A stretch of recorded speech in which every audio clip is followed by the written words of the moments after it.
Hello everyone, कैसे हो आप सभी। आज मैंने आप लोगों के लिए क्लास 11th का फर्स्ट चैप्टर सेलेक्ट किया है क्योंकि बहुत सारे बच्चों का मैसेजेस मेरे पास आ रहा था दैट आप कब से 11th स्टार्ट करेंगी। तो उन बच्चों के लिए मैं ये वीडियो बना रही हूँ कि आज से आपका सेशन स्टार्ट हो गया 11th का। क्योंकि मुझे लग रहा था कि जो बोर्ड के लिए प्रिपेयर कर रहे हैं, जो बच्चे बोर्ड के लिए प्रिपेयर कर रहे हैं, उन्हें थोड़ा प्रॉब्लम हो रहा होगा दैट 11th का मेरा हो नहीं पा रहा होगा। इसलिए मैंने आप आज से 11th का भी स्टार्ट कर दिया है ताकि मैं 11th को भी लेकर चलूँगी। 12th वाले का तो मैं लेकर चल ही रही हूँ, तो दोनों को कवर करूँगी तो आपको भी प्रॉब्लम नहीं होगा, जो नीट वाले बच्चे हैं उनको भी प्रॉब्लम नहीं होगा। ओके, तो करते हैं इस वाले लेक्चर को। ये देखिए, ये फर्स्ट चैप्टर से है, द लिविंग वर्ल्ड से है, आपका फर्स्ट लिया गया है। जो भी ये यहाँ तक आपका ओवरव्यू है एंड ये यहाँ से व्हाट इज़ लिविंग जो आप देखते हो। बुक आप बुक लेकर बैठना, 11th का बुक लेकर बैठना। इस चैप्टर से रिलेटेड जो भी नोट्स है वो मैं आपको टेलीग्राम पे अवेलेबल करा दूँगी। टेलीग्राम का लिंक मैंने अपने चैनल के डिस्क्रिप्शन में आई गेस दे रखा है, तो आप वहाँ से अभी जाके खोलोगे तो आपको खुल जाएगा, या फिर अबाउट सेक्शन में जाके खोलोगे तो वहाँ पे दिया हुआ है, आपको मिल जाएगा। वहाँ से आप इसके नोट्स डाउनलोड कर सकते हो एट द एंड पे। चलिए इसे करते हैं। बोल रहा है आपको, how wonderful is the living world. How wonderful is the living world. हमारा जो लिविंग वर्ल्ड है वो कितना वंडरफुल है ना। कोई पता होगा कि जो हमारा लिविंग वर्ल्ड है वो कितना ही खूबसूरत है, कितना वंडरफुल है। देखिए, and the wide range of living types is amazing. तो ये मैं आपको इसके बारे में पहले ओवरव्यू दे देती हूँ, उसके बाद आपको बताऊंगी कि क्या है नहीं है। तो देखिए, 11th का जो सिलेबस कवर किया गया है उसमें फर्स्ट चैप्टर में आपको लिविंग वर्ल्ड दे रखा है। लिविंग वर्ल्ड में क्या है, आपको जितने सारे डाइवर्सिटी हैं लिविंग्स के वो सारे आपको पढ़ने हैं। इसमें थोड़ा थोड़ा ओवरव्यू जो है सबके बारे में आपको दिया जाएगा, चाहे वो प्लांट का हो, एनिमल का हो, एवरीथिंग का आपको ओवरव्यू दिया जाएगा। इसमें आपको ओवरव्यू के टाइप का ये चैप्टर है। सारे चैप्टर्स का एक चैप्टर बनाते हैं ना ओवरव्यू टाइप चैप्टर, वो इसी तरीके का है। सारे डाइवर्सिटी के बारे में इसमें आपको दिया हुआ है, लिविंग वर्ल्ड के डाइवर्सिटी के बारे में। सेकंड है आपका बायोलॉजिकल क्लासिफिकेशन। तो आपको जैसे 5 किंगडम्स पढ़ने हैं ना, Monera, protista, fungi, animal, Plantae, animalia. तो इसी तरीके से सेकंड में बायोलॉजिकल क्लासिफिकेशन में मोनेरा, प्रोटिस्टा एंड फंजाई के बारे में आपको बताया जाएगा। थर्ड चैप्टर जो है प्लांट एक बड़ा एरिया कवर करता है, इसलिए प्लांट को एक प्लांट किंगडम में डाला गया है एंड इसके लिए सेपरेट चैप्टर है प्लांट किंगडम, जो कि आपका थर्ड है। एंड फोर्थ में है आपका एनिमल किंगडम। उसके बाद क्या है कि animal kingdom and plant kingdom both का मॉर्फोलॉजी एंड एनाटॉमी आपको पढ़ना रहेगा। प्लांट का भी पहले आपको मॉर्फोलॉजी पढ़ना रहेगा एंड उसके बाद उसका एनाटॉमी पढ़ना रहेगा। एंड एनिमल्स का भी क्या है कि पहले आपको मॉर्फोलॉजी पढ़ना रहेगा एंड एनाटॉमी पढ़ना रहेगा। तो टोटल 11th में जो है सो इतना ही है। एंड 12th की बात अभी हम लोग करेंगे नहीं, क्योंकि 11th पे फोकस करें तो इसी पे फोकस करते हैं। तो चलिए, ये मैंने आपको बता दिया है कि क्या है उसमें नहीं है एंड उसी के बेस पे करना है। तो यहाँ पे आपको दे रहा है कि इससे हालांकि कुछ आता नहीं है क्वेश्चंस बोर्ड में, आप यहाँ पे से समझ लो, इससे आप लिखोगे नहीं। पॉइंट्स यहाँ से जनरली यहाँ पे देखिए 1.1 लिखा हुआ है, यहाँ से आपको कवर करना रहेगा। यहाँ पे जो भी है मैं आपको समझा देती हूँ कि क्या है नहीं है। देखिए, तो जब भी आप कहीं जाते हो, सपोज दैट, या फिर आप रूम में ही बैठे हो, तो आपको कितने टाइप्स के लिविंग ऑर्गेनिजम्स देखने को मिलते हैं। लाइक वॉल लिजार्ड ले लो, आप मॉस्किटो ले लो। रूम में बैठे हो तो वॉल लिजार्ड दिखेगा, मॉस्किटो दिखेगा, कभी कभी स्पाइडर भी दिख जाएगा, कॉकरोचेस एक्सेट्रा एक्सेट्रा। तो आप जब रूम में ही रहते हो तो तीन चार टाइप के आपको लिविंग ऑर्गेनिजम्स देखने को मिल जाते हैं। तो सपोज करो आप अगर फॉरेस्ट में जाते हो तो आपको इंसेक्ट का कितना टाइप मिलेगा। एंड इवन ये तो सिर्फ इंसेक्ट है जिसका टाइप इतना ज़्यादा है, इंसेक्ट तो बहुत ज़्यादा है, बहुत ज़्यादा है। एंड आपको और भी ले लो ऑर्गेनिजम्स का, डिफरेंट ऑर्गेनिजम्स का ले लो। इवन आप रिवर के किनारे जाते हो, ठीक है, सी कोस्ट पे जाते हो, तो वहाँ पे भी आपको देखने को अलग अलग एक्वेटिक ऑर्गेनिजम्स दिखेंगे। पेंगुइन हो गया, वेल्स हो गया, फिशेस हो गया। तो ये क्या है, डाइवर्सिटी है, अलग अलग टाइप के लिविंग ऑर्गेनिजम्स है। तो लिविंग ऑर्गेनिजम्स जब हम लोग देखते हैं तो कभी कभी हम लोग देखते हैं कि लिविंग ऑर्गेनिजम्स क्या है, बहुत हार्श कंडीशन में भी सर्वाइव करते हैं। जस्ट लाइक डेजर्ट ले लो, यहाँ पे आपको दे रखा है, देखिए कहाँ गया, यहीं पे आपका, हाँ देखिए, डेसिडियस फॉरेस्ट ले लो, माउंटेन ले लो, ओशंस ले लो, फ्रेश वाटर लेक ले लो, डेजर्ट ले लो, हॉट स्प्रिंग ले लो। यहाँ पे अब रहना बहुत टफ है, बहुत मुश्किल है, हार्श कंडीशन है, बट स्टिल यहाँ पे लाइफ जो है एग्जिस्ट करती है, सर्वाइवल है, यहाँ पे लिविंग ऑर्गेनिज्म सर्वाइव करते हैं क्योंकि वहाँ पे वो अडेप्टेड रहते हैं उस कंडीशन के लिए। एंड आपका देख लीजिए, The beauty of galloping horse, migrating birds, the valley of flowers, attacking shock, evokes awe and a deep sense of wonder। जब हम लोग देखते हैं जब घोड़ा दौड़ता है, कितनी तेज़ी से दौड़ के गायब हो जाता है, तो कितना खूबसूरती है, ये क्या है, नेचर की खूबसूरती है। वैली ऑफ फ्लावर्स देखते हैं तो देख के एक वक्त के लिए हम लोग वहाँ पे रुक जाते हैं, देख के कितने खुश होते हैं कि कितना खूबसूरत दिख रहा है। तो ये क्या है कि नेचर का ब्यूटी है जो कि आपको दिया गया है। एंड इवन जब हम लोग साग को अटैक करते देखते हैं, जब साग अटैक करती है किसी भी ऑर्गेनिज्म पे, ह्यूमन को ही ले लो तो उस पर भी अटैक करते हैं तो कितना डर लगता है, ओ माय गॉड अब खा जाएगा। ओके, तो यही दे रहा है आपको ये deep sense of evokes of and deep sense of wonder. तुम लोग कितना ये हो जाते हैं, ओ माय गॉड खा जाएगा। The ecological conflict and cooperation among members of A population and among populations of a community or even molecular traffic inside a cell make us deeply reflect on what indeed is life।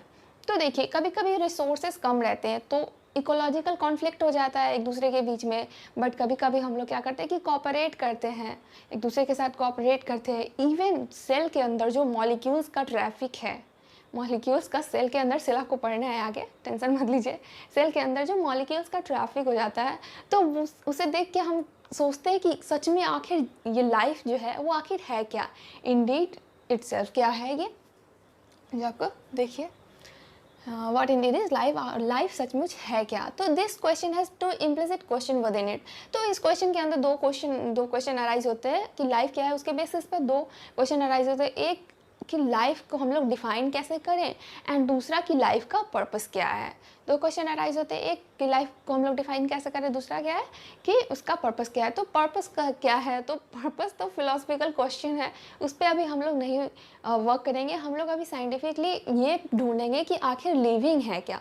तो living क्या है आप define करने के लिए क्या करोगे, living क्या है डिफाइन करने के लिए आप ये करोगे कि जो नॉन लिविंग है, जो नॉन लिविंग है उसके जो लिविंग है उस दोनों के बीच में डिफरेंसेस फाइंड करोगे, तभी तो आपको पता चलेगा ना कि ये लिविंग है, ये सांस ले रहा है, ये चल रहा है तो ये लिविंग है, एंड ये नहीं चल रहा है, ये सांस नहीं ले रहा है, ये ग्रो नहीं कर रहा है, ये रिप्रोड्यूस नहीं कर रहा है तो ये नॉन लिविंग है।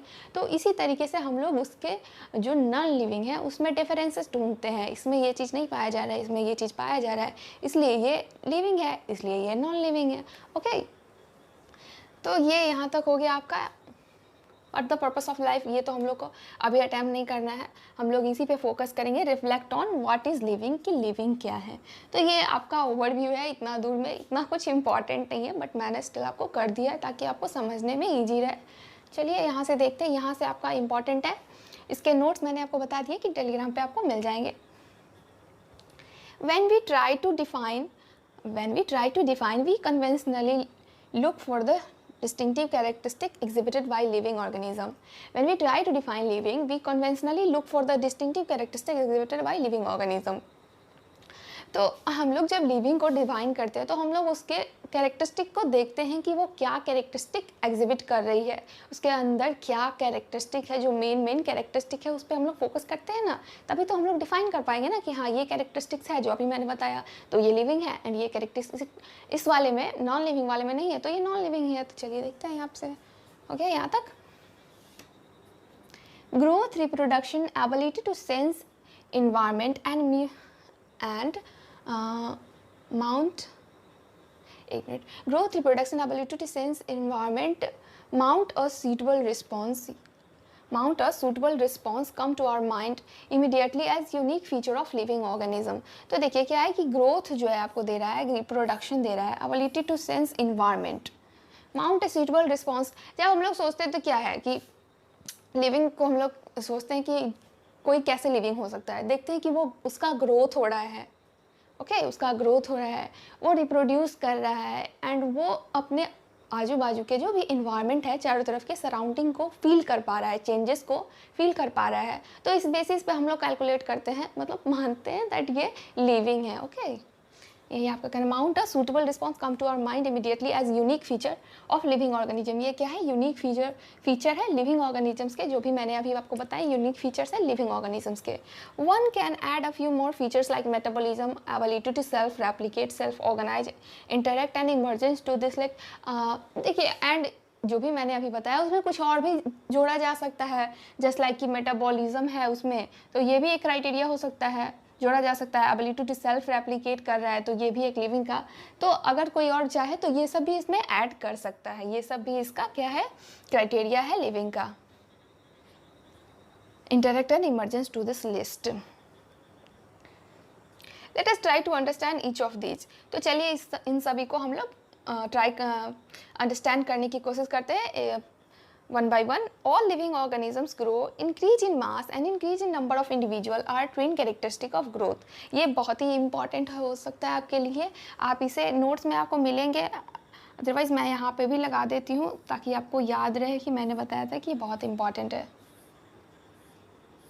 आपको डायरेक्टली क्वेश्चन में पूछा जा सकता है what are the twin characteristics of growth, तो आप क्या बताओगे? Increase in mass and increase in number of individuals. Okay, just like अगर सिंगल सेल की बात की जाए तो सिंगल सेल में क्या है कि एक सेल है, ठीक है, तो उसका जब मास बढ़ने लगता है, जब वो मास उसका बढ़ने लगता है तो वो 2 सेल में डिवाइड हो जाता है, एंड वो नंबर भी उसका, वो सिंगल सेल में ऐसा होता है कि सिंगल सेल का जो है ग्रोथ और रिप्रोडक्शन जो होता है वो सेम ही होता है, इसलिए आप सिंगल सेल को नहीं लो, दूसरा लेती हूँ, मल्टी सेलुलर लेती हूँ। तो मल्टी सेलुलर में क्या है कि उसमें ग्रोथ होता है, जब वो ग्रो होने लगता है तो रिप्रोड्यूस करता है। तो मैंने आपको क्या बताया, जो ये लाइन है ये बहुत इंपॉर्टेंट है। All living organisms grow and, हाँ सारे लिविंग ऑर्गेनिजम्स जो होते हैं वो ग्रोथ करते हैं। Increase in mass and increase in number of individual are twin characteristics of growth. Growth की अगर आपको 2 कैरेक्टरिस्टिक्स पूछ दे that what are the twin characteristics of growth, तो आप क्या बताओगे? आप ये बताना कि increase in mass and increase in number of individuals. ये इसका मतलब क्या है मैं आपको अभी समझा देती हूँ। सपोज दैट कोई मल्टी सेलुलर ऑर्गेनिज्म है, जब वो ग्रो करता है तो वो साइज में इंक्रीज करता है, एंड आफ्टर अटेनिंग मैच्योरिटी जब वो रिप्रोड्यूस करता है तो उसका नंबर ऑफ इंडिविजुअल्स बढ़ते हैं ना। इंक्रीज इन मास यानी उस साइज में ग्रो किया, and in number of individual जब वो रिप्रोड्यूस करता है तो वो अपने जैसा एक और को रिप्रोड्यूस करके जो ऑफस्प्रिंग बनाता है, मतलब जो ऑफस्प्रिंग देता है, तो वो इंक्रीज इन नंबर हुआ। तो यही है आपका 2 कैरेक्टरिस्टिक ग्रोथ के। एंड अगर आप सिंपल सेल बोल रही हूँ, सिंगल सेल वाले का ले लो कि उसमें भी क्या है कि जब वो सेल बड़ा होने लगता है तो वो 2 में डिवाइड हो जाता है। तो यहाँ पे सिंगल सेल में क्या होता है कि रिप्रोडक्शन भी एंड ग्रोथ भी दोनों आइडेंटिकल ही है, एक दूसरे के एकदम पैरेलल है, क्योंकि वो सेल ही एक ही तो सेल है। अगर वो रिप्रोड्यूस करता है तो 2 ऑर्गेनिज्म में बन जाता है, मतलब बढ़ जाता है। तो यहाँ पे जो टर्म है वो दोनों ही सेम है। इसके बारे में आगे भी पढ़ना है, आगे मैं भी बताऊँगी, यहाँ पर भी आप जान लो दैट सिंगल सेल में क्या होता है कि अगर वो डिवाइड करते हैं, सेल एक सेल है वो डिवाइड किया तो वो नंबर में भी बढ़ गया एंड वो रिप्रोड्यूस भी कर लिया, इसलिए हम लोग क्या कहते हैं कि सिंगल सेल जो होते हैं वो इमॉर्टल होते हैं। तो यहाँ पे ये सेशन कंप्लीट हो गया, यहाँ तक ये आप लगा लेना। हालांकि इसके नोट्स तो मैं प्रोवाइड कर ही दूँगी आपको, बोर्ड टाइप नोट्स। मिलते हैं अगले क्लास पे, तब तक के लिए बाय बाय।